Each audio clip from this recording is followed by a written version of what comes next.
Salve galera, como é que vocês estão? Tranquilo? Cara, sei não, hein? Acho que deu ruim aí, hein? O bagulho tá doido aqui, filho. Dá uma olhada aí.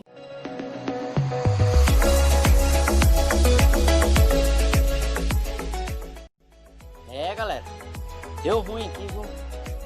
Ó, tá fazendo um barulhinho estranho, cara. Eu tô com medo aí, cara, de verdade. Duas opções que me falaram. Uma que o mecânico que eu costumo levar lá não descartou ser barulho de biela. Mas tá estranho, cara. Eu fiz o motor, a moto tem 20 mil km rodado. Então não é pra ser isso. Eu sempre cuido da motinha, sempre colocando aí óleo Motul agora, né? 1040, semi-sintético. Trocando a cada 1,5. Não tô mais trabalhando com ela.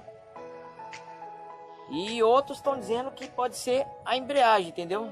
A campana aqui. Mas tem outro porém, galera. Eu fiz a embreagem também, direto na Honda. Tanto a primária como a secundária. E agora, o que que deve ser? Vamos lá para vocês verem, né?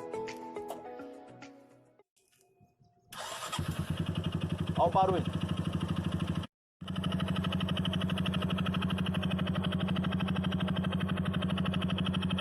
Tá vendo o barulho? Não é pra ser da válvula, ó. O barulho tá concentrado lá, ó.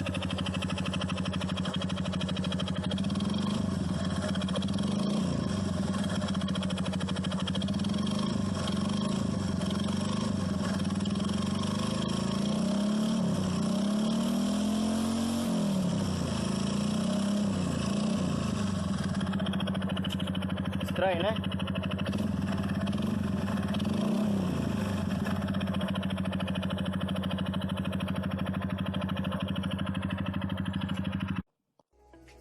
E aí, vocês viram aí?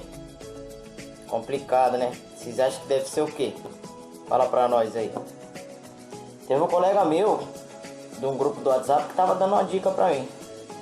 Pegar uma chave de fenda ou uma Phillips. E aí o que você faz? No caso aqui, por exemplo, como que eu posso dizer?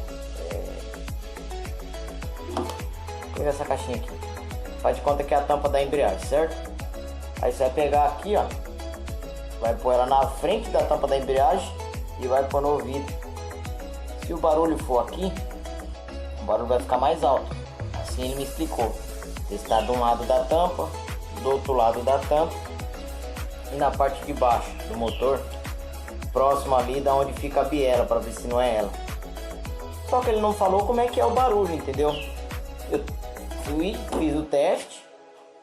Nas tampas da embreagem ficou o barulho meio que grave. Aí quando eu peguei e coloquei na biela, lá embaixo, lá no bloco, escutei um barulho mais agudo. Toc, toc, toc, toc, toc, toc, toc. Falei, puta merda, e agora? Será que é biela mesmo? Ou é embreagem? Eu não sei se o barulho tem que ser grave, se tem que ser agudo. Vamos levar na oficina lá, de novo, para ter certeza. Desmontar. E ver o que vai dar, né? Mas é isso aí. Comenta aí o que vocês acham que deve ser aí. Deixa aquele like aí. Comenta aí, compartilha.